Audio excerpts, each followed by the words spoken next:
The following program will make you want to grow things and experience new and wonderful dreams about your plants, garden, and garden design. Listener participation is always strongly advised.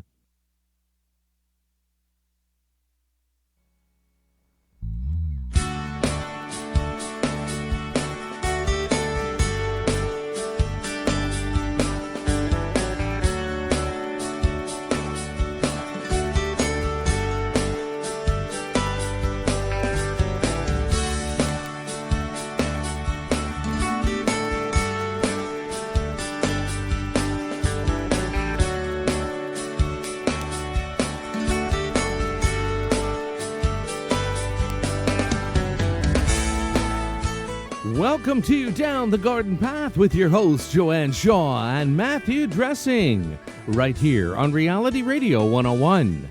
To get on board, send us an email right now.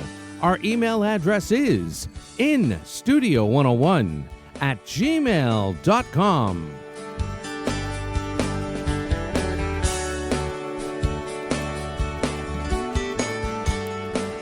And now, ladies and gentlemen, right to your host of Down the Garden Path, Matthew Dressing. Good evening, everyone. Happy 2020, and welcome to Down the Garden Path, where we discuss each week down-to-earth tips and advice for your plants, gardens, and landscapes. As landscape designers and gardeners, we think it's important and possible to have great gardens that are low maintenance, and we want to help you make it happen. I am Matthew Dressing, horticulturist and landscape designer and owner of Natural Affinity Designs. Natural Affinity is a landscape design and garden maintenance firm servicing Toronto and the Eastern GTA. Without me, she's out on a learning sabbatical. My co-host, Joanne Shaw, landscape designer and owner of Down to Earth Landscape Design. She's been designing beautiful gardens for homeowners east of Toronto and the GTA for over a decade. So Joanne and I enjoy doing Down the Garden Path each week, bringing you interesting, relevant, and helpful topics to help you achieve a great garden. And we learn right along with you from each other, from our research, and from the guests that join us here on the show. As always, we welcome your questions via social media and email. Don't forget, you can always check out past shows of Down the Garden Path on your favorite podcast app. And while you're there, don't forget to subscribe to be notified of new content. And please like, share, and leave us a comment. Well, it is the beginning of a brand new year and a brand new season of Down the Garden Path here on Reality Radio 101. And as always, with a new year comes new beginnings and new thoughts and ideas and what's going to come next. So with me this evening, I am joined by Katie Dubow from the Garden Media Group, and we are going to talk about the 2020 Garden Trends Report. So this report is going to tell us in the gardening world what's going to be hot and what's going to be exciting this year. So let me just read a quick bio for Katie, and we'll get her on and we'll talk about the 2020 trends. So Katie is creative director at Garden Media Group, and I believe there is an edit and some news that we'll hear about in a second. And it's a woman-owned and run public relations firm specializing in the home and garden industry and celebrating its 31st year in business. Author of the annual Garden Trends Report, Dubow travels the world scouting and presenting garden trends to audiences from Italy to Chicago.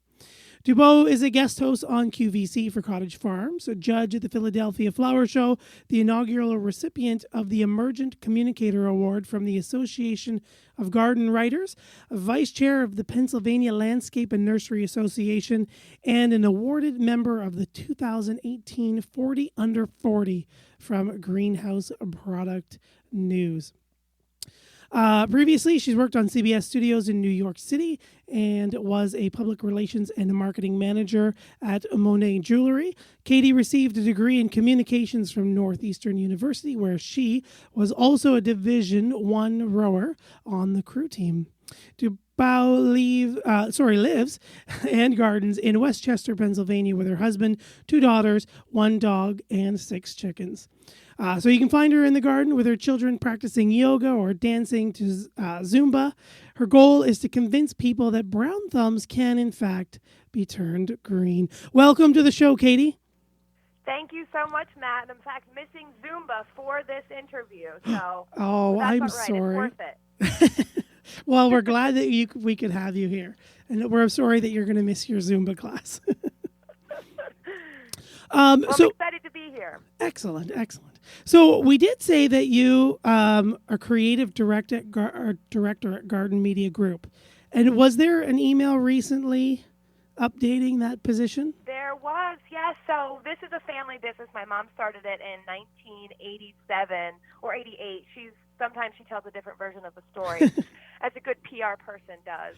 But this year she retired on January 1st, and so I stepped in as president. So it's a very exciting year, a very exciting way for us to start the decade. Wow. Well, thank you very much. Yeah. Well, and congratulations on your new position. Thank you. That's a fantastic way to start the decade. And thanks for taking the time out of your, I'm sure now busier schedule to talk about the report. Yeah, a little bit. I mean, she had stepped back a little bit. She was honing me for the role, if you might say. She moved to Florida a couple years ago. So, but definitely there are certainly more responsibilities that just come with that title. Oh, yeah, for sure. Most certainly. So before we get into the report, is there anything else you'd like to tell about yourself or the Garden Media Group? I think you covered it all. Sometimes hearing your bio read is so embarrassing, but you did cover it so well, and it's a fun industry to be in. So that's certainly, as you said, I've gone from jewelry to gardening, so I'm a lot happier in gardening. I just wear my jewelry out there. And you can, exactly. I'm always afraid of losing things in the garden, like jewelry, like a bracelet or a watch. I'm sure there's plenty of diamond ring in everyone's garden. Buried everywhere. So, the Garden Trends Report.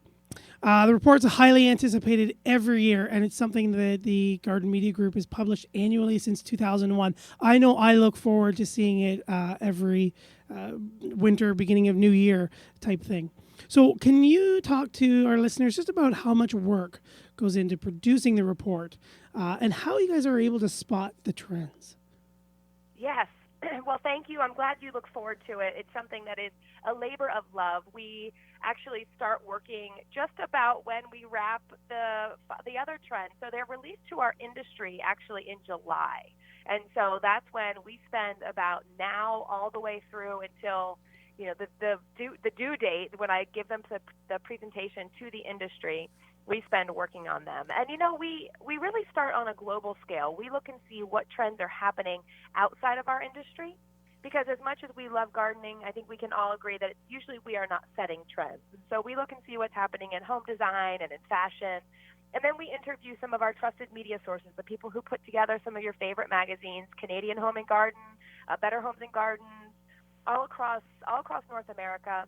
And we talk to garden experts, people who are actually on the ground talking to people, installing their gardens. And then, of course, when we've been doing this for this 2021 Trends Report coming up, this year that we're working on will be our 20th report. And so when you've been doing it that long, you learn to trust your instincts a little bit and connect some dots. Oh, for sure. Most certainly. What other industry do you think influences our industry or the gardening industry the most of the other industries? I think it's home. I think it's got to be the home design industry. So when we're talking home, we're talking about people who are buying homes, and when we've got new home buyers, that's certainly affecting our industry. It's helping our industry grow. And then, the trends in your interior of your home usually spill out to the exterior, and the color palettes that you're choosing for your garden, the aesthetics that you're choosing if you want your home to be modern or more traditional, that typically spills out into the garden as well. Yeah, I would agree. I think definitely. Yeah, the interior design definitely bleeds out into the yard as well. So what are some of the things behind the report title this year? So if you haven't seen the report, the title is Seeing 2020, which is fairly fitting. Right? Yeah, we're seeing clearly now. Each year we have fun. It's like, putting together a title for a book. I've heard that great authors will do their title last because it really speaks to them throughout the writing of the book. I've never written a book, so I can't say that, but sometimes the trends reports feel like a book. But we go through and we put all the trends together, and then we look and see what a central theme that ties them all together. And this year it truly was some reflections of a bygone era. So a lot of people are already calling this decade the Roaring Twenties. Our 2020, decade, calling it the Roaring Twenties. And so it's really a reflection of that era where we're looking back to some more classic sustainability trends that were happening, a more thoughtful approach to life. And, yes, times have changed and we have technology and a lot of great advancements, but some of the wisdom of the past has not changed. So if we can combine those two things, we really feel we have a very bright future. Yeah, I was just thinking there's so many things that we used to do and we used to know that we don't practice anymore. Yep. So that's exciting to go back and relearn all this lost or ancient wisdom or whatnot. Absolutely. So there are many points throughout the Garden Trends report. I don't know if we're going to be able to talk to all of them, but there's some really great points. One of the things, just talking about technology and the new era and the Roaring Twenties, were the cities of the future point got to me specifically. Just again, that idea of combining the old wisdom with the new growth and the new way, Absolutely. Our new lifestyle. Yeah, that's one of my favorites, and that's our first trend. The way that our report is presented is that it starts on a high level, and then it's like a funnel. It whittles down to one of the smaller, more micro trends. So this, we call that macro trend, because this is something that we were seeing across all industries. It's impacting all industries. Because right now, half of the world's population lives in cities, and that number is expected to rise to 70% by 2050. And so we're talking about populations that are, going into more urban areas. Now, Matt, these aren't areas that we're talking about like New York City or Toronto. They have to be, but it's a city that we call it here a walkability score. I don't know if you're familiar with that term, but no. A place where you can walk to a local cafe, you can walk to a restaurant, maybe you can walk to your library. But that is what the definition of a city here is, a place that does have some apartment buildings, maybe at least 5-story high apartment buildings. So, that's what's defining this term city, not necessarily 50-story high skyscrapers. And so I think sometimes that's easier for people to wrap their heads around, realizing that people are wanting some more access to community. But the biggest thing that these cities of the future are going to need to thrive is combining green infrastructure and horticulture, because one of the main things besides those, having a great cup of coffee and walking distance, having a great park. And that really will positively impact the well-being of the people who live there, and not only the well-being of the people, but of the environment. And so that's one of the really great benefits of the cities of the future, and for gardening as a whole, that, people are craving that greenery. One of our trends last year was called the indoor generation, and sadly, that is all of us. We are all the indoor generation. Yeah. I think the statistic was 93% of people worldwide spend most of their time indoors. And so because of that, we are craving this nature in the places that we live. And so it just makes sense that, you're going to want a park within walking distance, and that park's going to need to be well canopied with a bunch of trees. We work with a company called Davy Tree, and we love trees. I know you love trees. They're a very integral part in landscape design, and particularly in cities of the future. Yeah, so these cities of the future, they may not even be fully built yet, or they're going to be these communities that are existing or going to exist, but just have more of those modern infrastructure, or grow a little bit bigger than they are for right now. Yeah, actually, thinking of the cities that don't exist yet, have you heard about Google building the city of the future in Toronto? I don't know how far you are from Toronto. We're fairly close, but no, I have not heard about this. So last year, when we were researching this particular trend, this exact Google piece didn't make it in it because we didn't find that it was exactly appropriate. But Google is building this city of the future, is what they're calling it, in Toronto, where they are taking underdeveloped or some maybe dilapidated areas of the town, and they're putting in cameras. And so they're figuring out traffic patterns, they're figuring out street lights, everything is smart. It's all watching us, but it knows everything that we're doing in order to make the city more pleasurable for its inhabitants. So you should look that up. I didn't do a ton of research on it, but this certainly is something that you're right. You're spot on that some of these cities may not even exist yet. That's very interesting. I wonder, I'm going to have to take a look at that, see what happens and what Google is planning to do with this city, because there's so much great information you could get out of that. But I think that's one of the big fears too, right? Is that Big Brother or Google or all these technologies are going to start watching us in this high technological kind of new era of these cities. They're always they're always listening, and they're always watching. Honestly, I don't mind it, because if it helps, you have to be aware of it in order for it to, I think, if you're not aware of it, then it can impact you. But maybe I'm being naive saying that. No, I don't think so. No. But maybe there's more to it. I'm not too sure.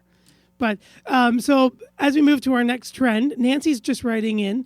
Hello, Joanne and Matthew. Welcome back. Happy New Year. Looking forward to a great gardening season this year with all your advice. Here is to 2020. Thank you, Nancy. If you're just joining us here, we are talking with Katie Dubow, and we're looking at the Garden Trends Report for 2020, titled Seeing 2020. So we're talking about the trends. We're just talking about the green cities, or the cities of the future. So in these cities of the futures, we were talking about the parks and the green infrastructure that we'll need. So one of the other trends, it seems, is the green collar jobs. So with these new cities, there's going to be new green spaces required, and there's going to be more jobs that are going to be created. That's right. And that's really exciting for us, because as we see the price of colleges increase, enrollment is trending downward. So students are carrying right now $1.5 trillion in student loan debt. That's crazy. So it really is something that people are realizing, that maybe that college degree, and this can be kind of controversial, but maybe that 4-year college degree is not all that it's cracked up to be. And so how can we educate our students who have all of this debt in jobs when they come out of college that are paying a decent wage? And right now, the United States, at least, has 30 million jobs that pay an average of $55,000 per year and don't require a bachelor's degree. And so we have a lot of great trade that actually is kind of dwindling out when we're talking about our landscapers. We're talking about, plumbers. We're talking about mechanics. A lot of these jobs are very well-paying jobs that are not seeing the younger population entering those trades as much. And, certainly our industry falls amongst that.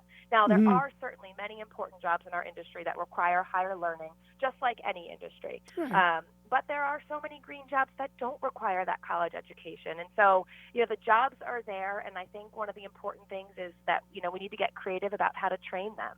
And this trend really is a call to our companies in our industry for upping their internship programs, and a call to parents to approve their kids. Sometimes you may feel like there's a stigma if your child says that they want to be a gardener. Unfortunately, I love it. Yeah. It's been in our family, but, it's not true for all families. They don't think of this as a profession, or the same goes for mechanics or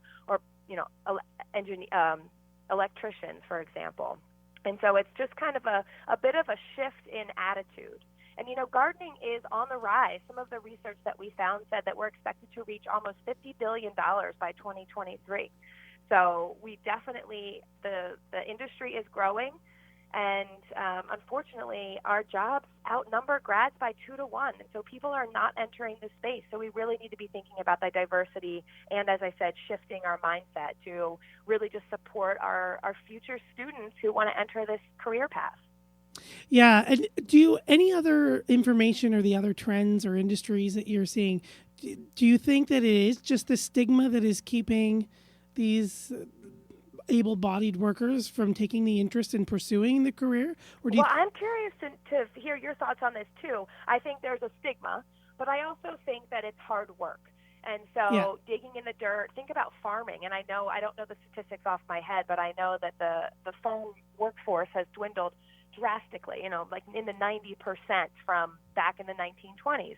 And so we're looking at work that's up very early in the morning. You're outside oftentimes in the hottest part of the day, or you're in a greenhouse in the hottest part of the day. And we know greenhouses can be extremely hot. And it's just really hard work. So I think that also plays a role in it. And I'm not saying that this younger generation, the millennials, don't appreciate hard work. But I think it's something that when the alternative is to sit at a computer all day, which we didn't necessarily have that alternative 20, 30, 100 years ago, it's hard to pick the harder option, the one where you're outside digging in the dirt all day. Yeah. And I think that's kind of where my thoughts are too, is a lot of people, the millennials, they have all this technology available to them, and it is the environmental stresses and the physical labor that they have to put out, that output that they have to generate. Not that they're doing more work than someone behind a desk or less work, but it's just that physical exertion and dealing with all those environmental extremes that I think a lot of people are missing out on something very rewarding and educational, and I don't know how to say the next part, but just I think that they're discounting that as a career. And then I think you're right. There is that stigma that, it's just, he's just a dirty landscaper. They weren't intelligent enough to, go into, learn the maths and the economics and chase the business degree, and they clearly can't own a home because they don't know how to do this, that, and the other thing. And I think there's that too, especially growing up. From my generations, I'm not in my 40s yet, but that was definitely around where I grew up, and around the people that I was talking to was just, what? That's a job? No, that's just what you do when you flunk out of high school, is that you go and you work on a landscaper and do it. And it's like, that's not the case at all. So, yeah, I think we definitely need a change in mindset. For sure. We do. And you're right. It is rewarding. We like to say, and we didn't coin this, but dirt is the new Prozac. Soil makes us happy. Digging in just digging in the soil makes you happy. It's been proven. So you're right. The rewards are very great. They are very great. Yeah, I think they've proven that, or there's some studies too that there's even a biological connection. There's bacteria and things that are in the soil that enter our system that we naturally have cohabitated with for millennia, that we're now being deprived of, and just that energy from the earth. Yeah. So green collar jobs definitely on the rise. If you're considering it, I mean, I can't talk enough about it. But speaking about digging in the dirt and reconnecting with the earth, one of the biggest things, and I know Joanne and I talk about it often on the show, is soil and the health of the soil itself. And one of the trends is endangered soil.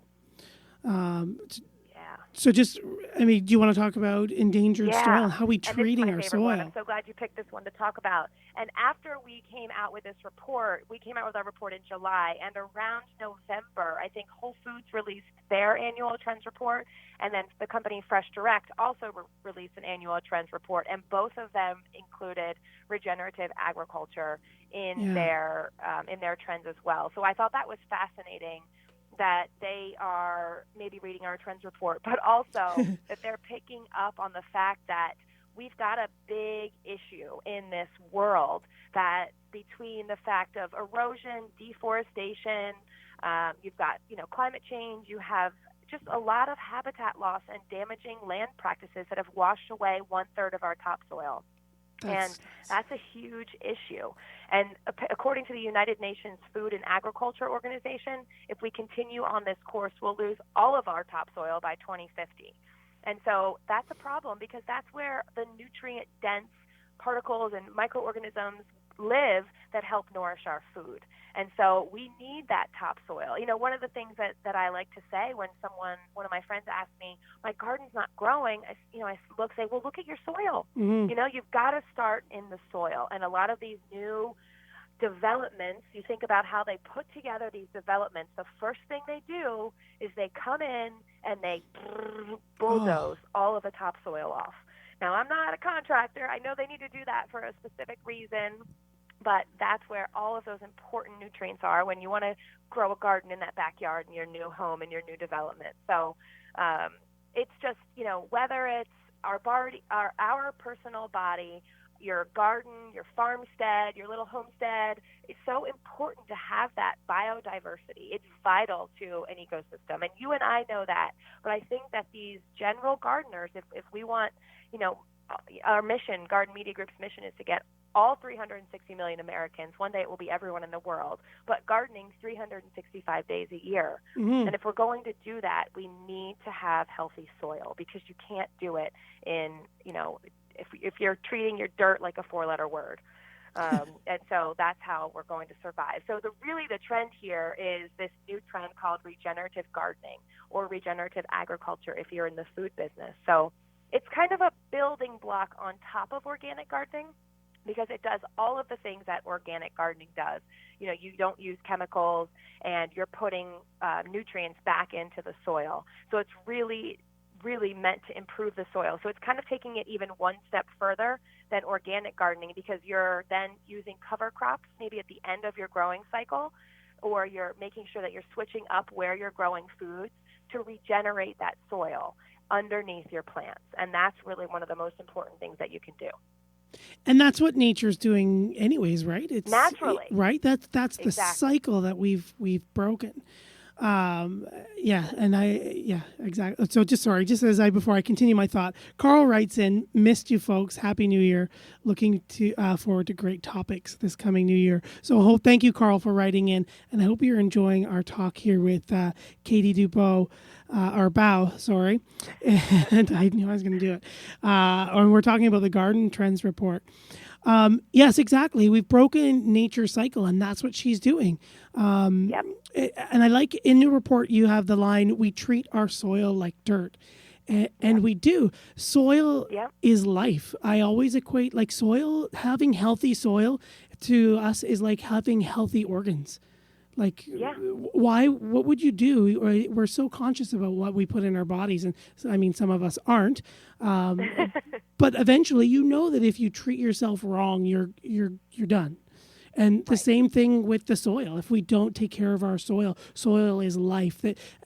It's all over. It's all over. Everything comes from that 6 to 10 inches of topsoil around the world. And then that's life. Yeah, isn't that amazing? One of the things I learned long ago when I entered this business, that you can put a $1 plant in a $10 hole, but you can't do it vice versa. Yes. You buy an expensive plant and you put it in bad soil, it's going to be very hard, or you won't be able to grow it at all.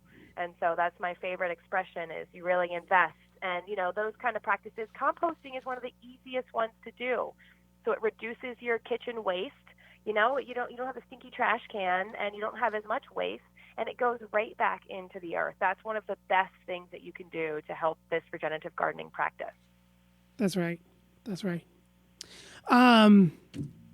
Yes, I think we could talk about soil and its importance and how it affects us for so long. I think we're both very passionate about it. So some of the other trends, I guess one of them that kind of connects to me with soil would be fungi. Yeah. So I think I'm jumping through. This is a funny one, because mushrooms, man, everybody's talking about them. And my colleague is going to be out in the western part of the United States giving a talk tomorrow about parents and children and how do we get this next generation gardening. And the name of her talk is Don't Call It Gardening, which I think is pretty clever, because the studies have shown that this generation of millennials doesn't respond to the word gardening. They think it's sort of an old-fashioned hobby. So what is it? Is it plant lover? We're not quite sure yet, but I thought that's a great title. And mushrooms are one of the things that she uses. Do you guys have the education model called STEM?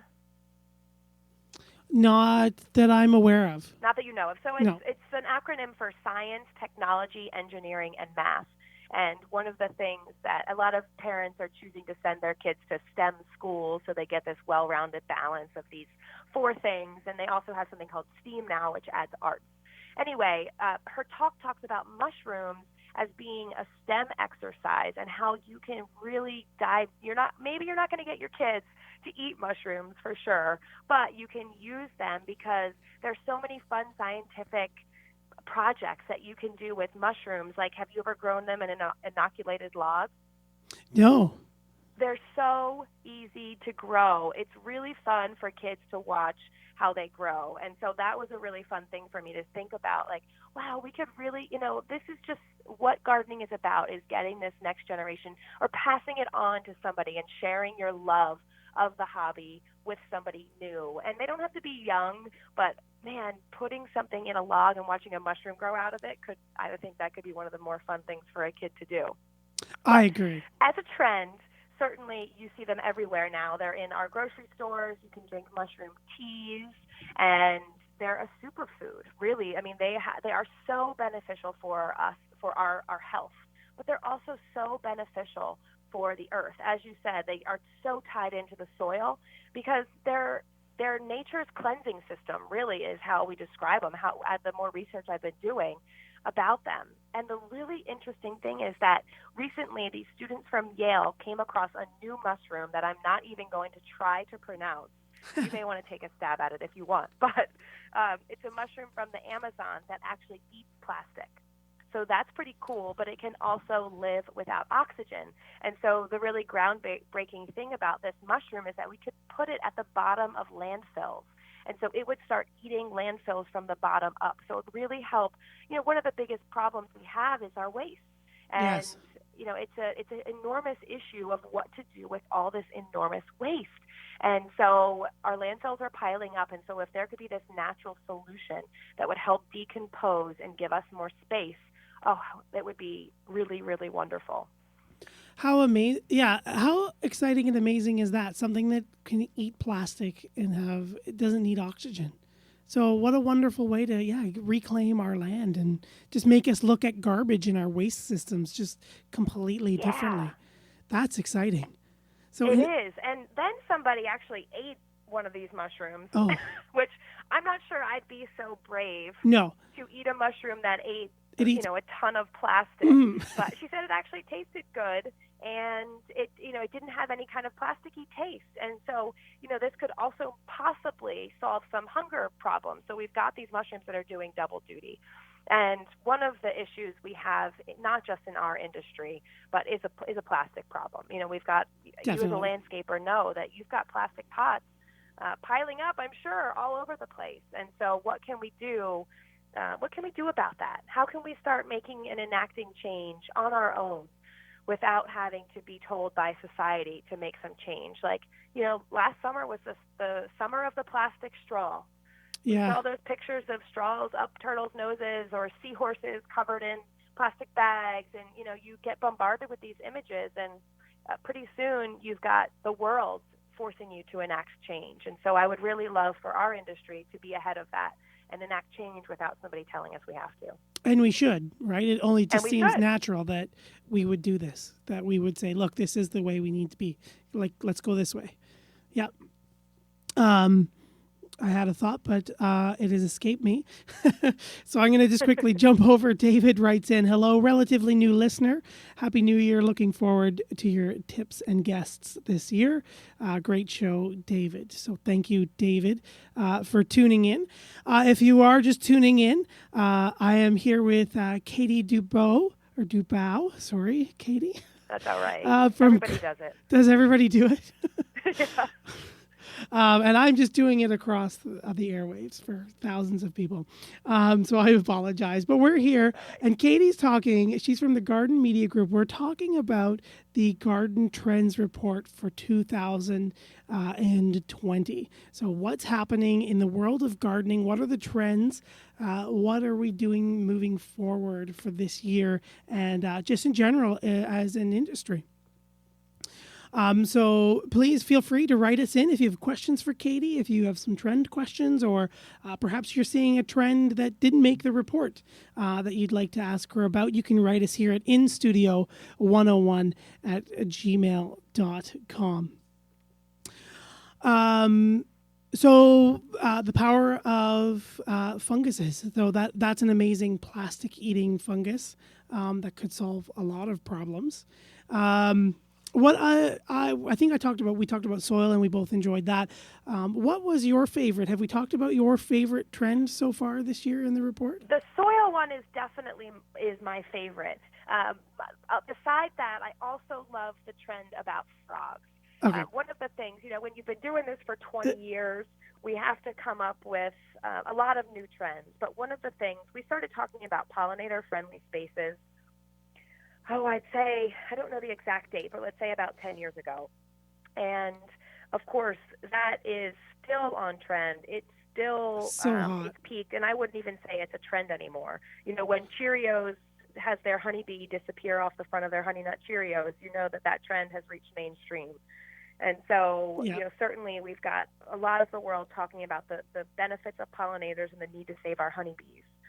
But we still need to do more. And people are still, they might be aware of the problem, but they're still needing to think about different ways that they can solve it. And so one of the things this year that we saw a few pictures, here and there, and this is what happens. I all of a sudden started seeing my local garden center selling frog and toad houses. And I thought, what? I've never seen these before.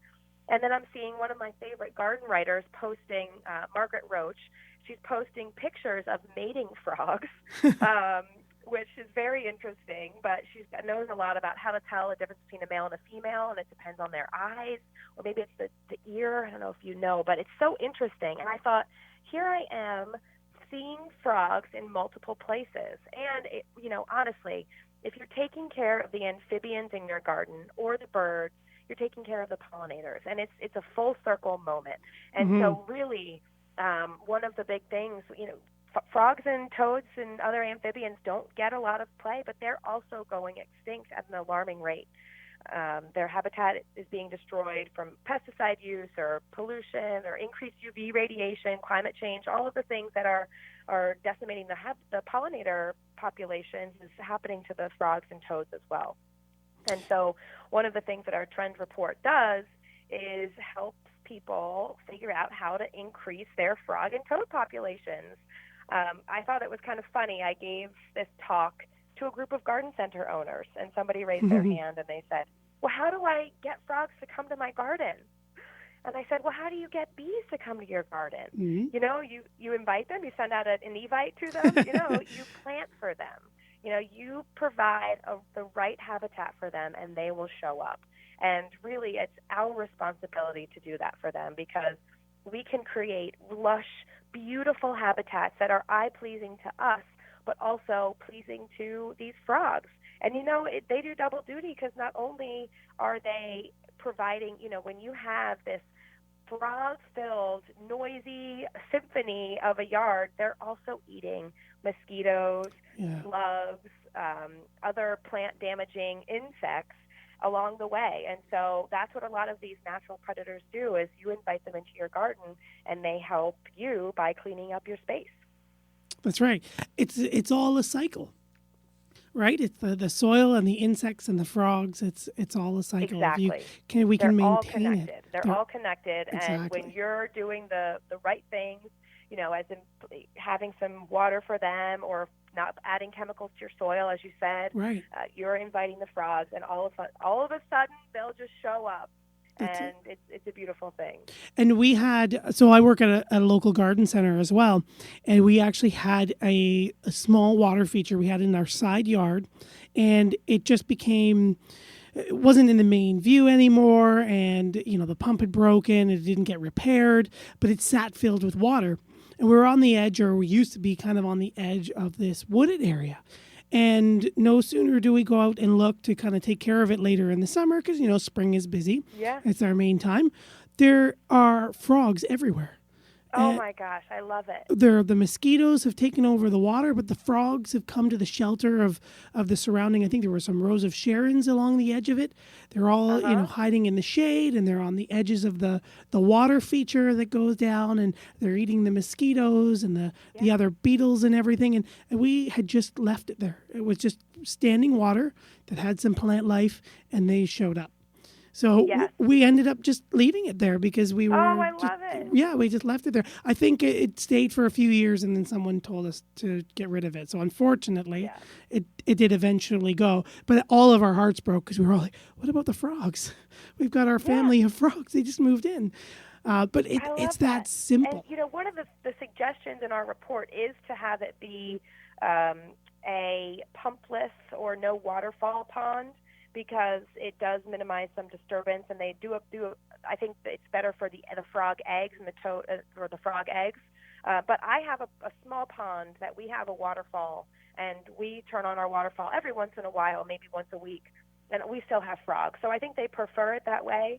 But as you said, the best thing is just a still pond. You just leave it alone, no fish, because the fish will eat their eggs. Yeah. And leave it alone. Don't clean it up. Don't add any chemicals, and voila, you'll have the bugs that the frogs need to eat. And if you build it, they will come. That's it. Yep. Just water, and we had a little bit of plant life, and the cycle just kind of rebuilds itself. Nature pours a vacuum, and in she comes. It's so easy and unbelievable.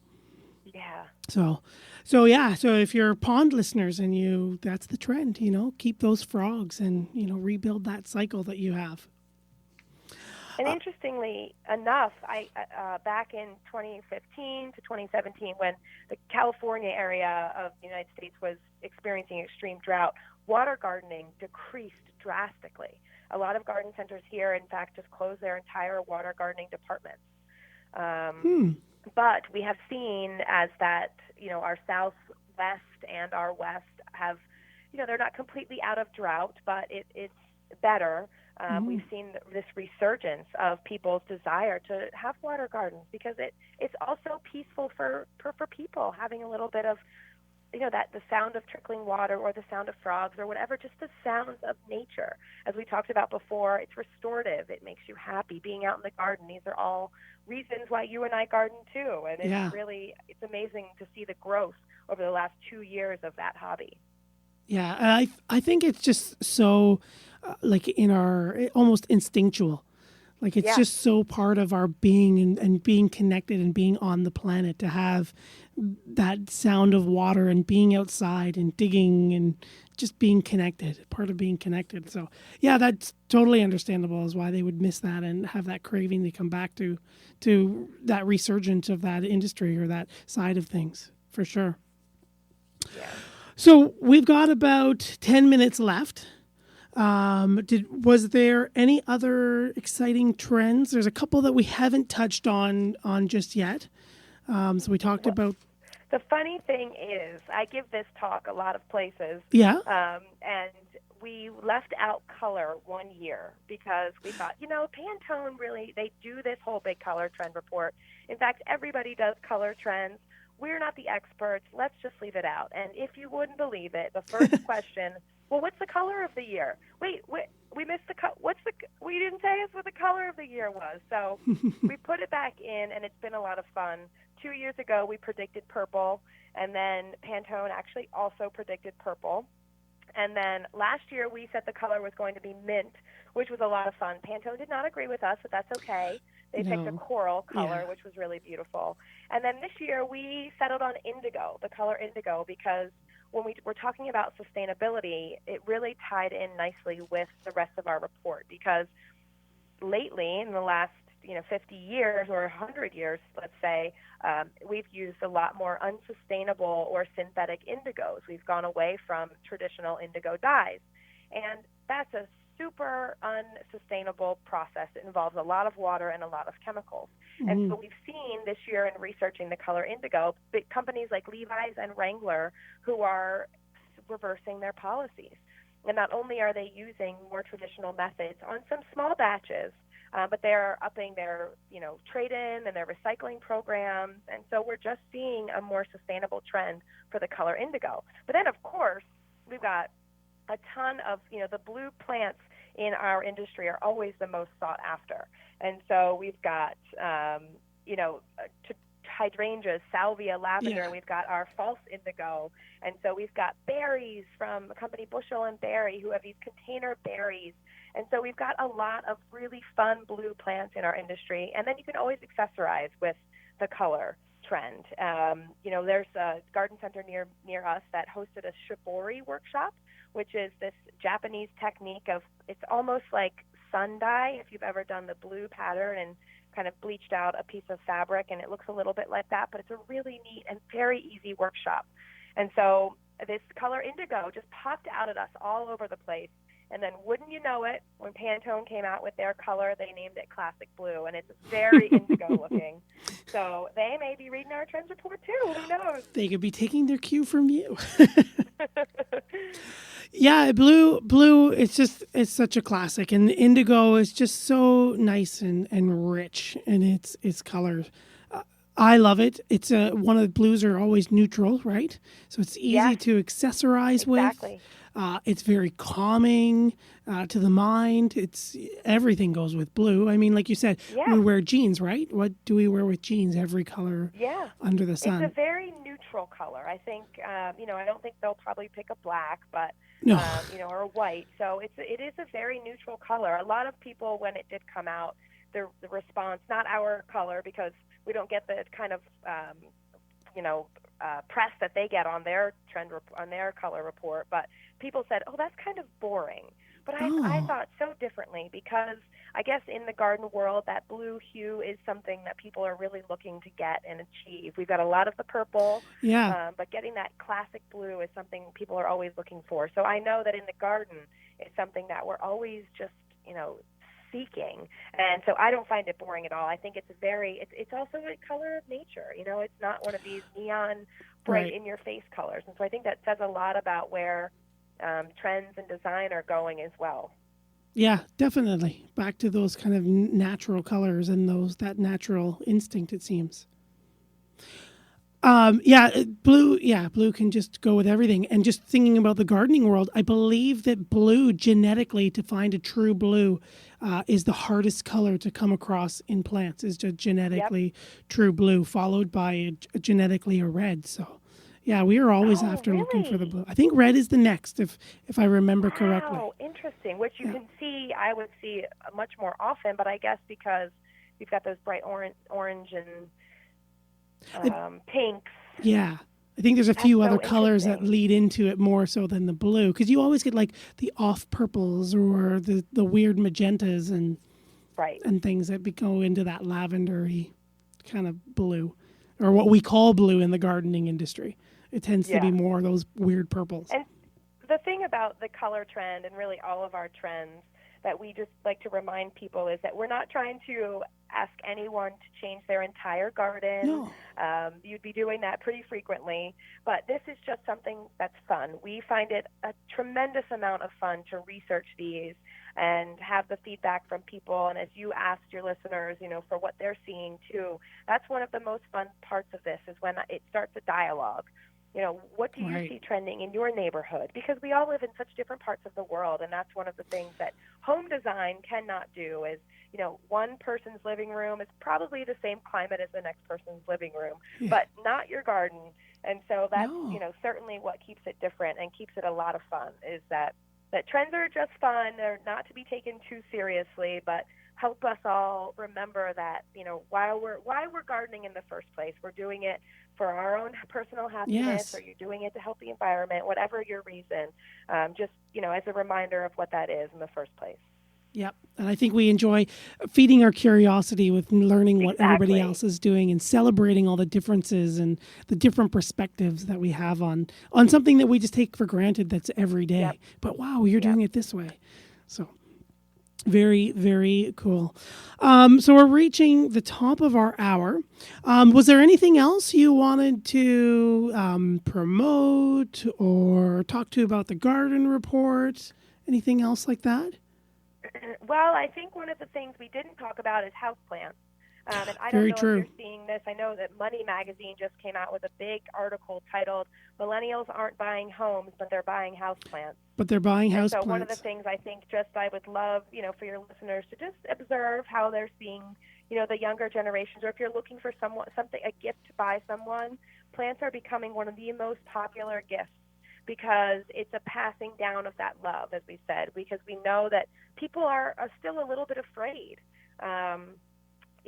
The the fear of failure is still very much alive, even though more people are getting into this hobby of ours, that fear of failure. And so if you can pass that tradition or any knowledge on to a friend by giving them a house plant, maybe one that's super easy to care for, like a Sansevieria or a pothos, one of the easier ones that you know are harder to kill, but don't tell them that. Don't put the pressure on them. But I think that is one of the great ways that we're sharing this hobby with others. Is it's starting indoors, but we truly believe that over the next 5 years, as this younger generation does have more money to buy homes, they'll take that passion for growing plants indoors and it will translate outside. Right, and they'll continue to build their landscapes. Yes, definitely. Houseplants are constantly trending. Succulents are super big right now up here. Yep. It's probably one of the only two commodities that are really growing still. It's that growing your fresh fruit and vegetables, that edibles category, and houseplants, and they're all becoming plant parents. I think the term is that plant parent. I love right? it. And there's nothing, and that's what got me into it. It was just like taking care of plants and watching things grow. There's nothing more rewarding or exciting to see that to thrive under your care. Yeah. Yeah.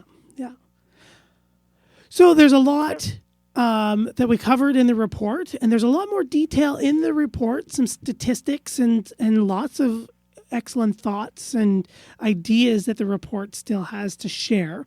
So if our listeners wanted to find a copy of the report, maybe find the Garden Media Group, follow yourself, where can they do that? Yes, well, thank you. So we are gardenmediagroup.com, and you can enter there. You'll find our trends, or if you hit /trends, you'll find the 2020 trends, and you'll also find links to our prior 19 reports. And so actually 2020 is our 19th report, so our prior 18 reports. So if you're interested in seeing any of the other trends as well, but that's kind of a database for us, and it's fun. You're right, there's a lot more stats in it. We also have all of our sources, because we certainly get asked about that a lot. So we have all of the sources at the end of the report for people who are interested. Yeah, and there's a lot of great information and stuff through those sources as well. Yeah. Well, thank you. Thank you very much, Katie, for joining us here again on the show. I know you were here with us, I think it was in November of 2018, to talk about the 2019 report. So thank you for taking the time out of your busy schedule. Congratulations on becoming the president of your most wonderful company. Joanne and I are super excited for you and wish you all the best in the coming years. Thank you so much. It was a pleasure to come on, and let's do it again next year. We will most certainly hold you to that. Excellent. All right. Thanks again, Katie. And we'll talk to you soon. You. Take care. Bye-bye. Well, there you have it, everyone. Excellent. And welcome back, Matt. I wanted to say welcome back. I know Joanne is out of town for our listeners, and we thank you for the emails. We know the first time back, usually you're going to get some emails, welcome back, welcome back. I don't, they're not necessarily writing about your guests because they're just excited to have you guys back. Yeah. And, we appreciate everyone being patient because for a few weeks, Matt and Joanne took off because of the holidays, and they're back now with a vengeance. So, we just want to say welcome back and Happy New Year. And I know a lot of people out there, including myself, cannot wait. Actually, I'm dying to go clean up. You see, even though it's way too early, the point is, from all the rains we've been having and stuff, you see paper and leaves and debris and stuff on my lawn, and I'm dying to, go out there and start raking and stuff. I guess I can pick up stuff, but as you said before, you don't want to really be walking on that, right? The right now, or is it frozen enough that I could walk on my lawn and maybe pick up things, like if I see it, like twigs and things like that? Yeah, be careful if it's squishy. If it's really, really frozen solid, be careful in some spots. I mean, don't step on your perennials and minimize being out on the lawn, but definitely get out and pick out any of that paper and that plastic. Yeah, that's annoying, seeing all that stuff. Right, and the other stuff is going to blow away into a corner, and nature's going to do its thing. Yeah. Like, water bottles and paper, that's not so much. So definitely get out there and do that. But it is definitely too early, really. But yeah, grab some twigs and some bigger things. Good, because it's driving me nuts. Yeah. grabbing out those fallen limbs from the rain and the wind, most certainly. Well, okay, so we're about the end of the show. Before we go, do you want to, folks, we're back next week again down the garden path. Why don't you just give out all the contact information again for you guys, if you have it there, whatever you have, so people that may be tuning in for the very first time, beginning of the year, new year, down the garden path, so how do they get a hold of you?